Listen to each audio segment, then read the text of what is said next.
Setelah 17 tahun menikah, suamiku jatuh cinta pada janda beranak 3. Dan aku tidak pernah benar-benar tahu salahku di mana. Namaku Linda. Aku seorang PNS di kantor kecamatan. Suamiku, Arif, juga PNS. Kami menikah hampir 17 tahun. Rumah sudah ada, sawah sudah ada. Hidup kami sederhana tapi cukup. Kami dikaruniai satu anak perempuan, Nadira. Sekarang usianya 16 tahun, kelas 2 SMA. Dia anak yang manis, pendiam, dan sangat dekat denganku. Selama bertahun-tahun, hidup kami biasa saja. Tidak mewah, tapi stabil. Aku pikir, inilah keluarga yang utuh. Sampai aku sadar, ada yang berubah dari Arif. Awalnya hanya hal kecil. Arif mulai sering pulang malam. Jam 10, lalu jam 11, bahkan kadang lewat tengah malam. Alasannya selalu sama. Lembur, ada rapat tambahan, ada urusan kantor. Tapi anehnya, wajahnya tidak terlihat lelah. Justru terlihat berbunga-bunga. Aku mencoba sabar. Aku tidak pernah melarang. Aku tidak pernah menuduh. Dalam pikiranku, mungkin ini yang orang bilang puber kedua.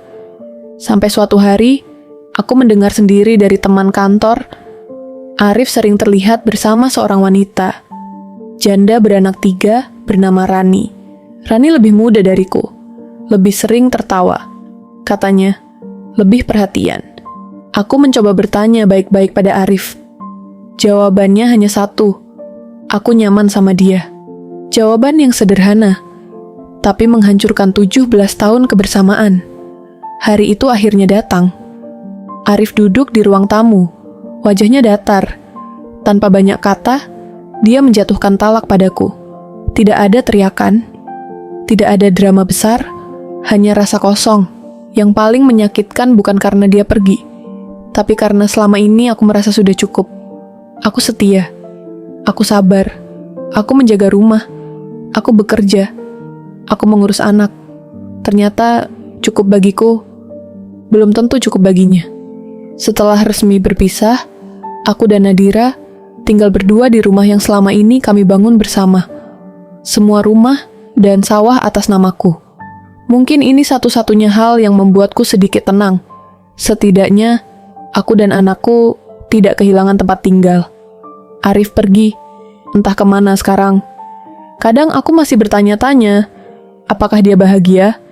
Tapi setiap kali melihat Nadira belajar di meja makan, tertawa kecil saat menonton drama kesukaannya, aku sadar, aku tidak kehilangan segalanya. Aku masih punya hidupku, aku masih punya anakku, dan itu lebih dari cukup. Sekarang, hidupku lebih tenang. Tidak ada lagi suara pintu dibuka jam 11 malam. Tidak ada lagi rasa curiga yang diam-diam menggerogoti hati.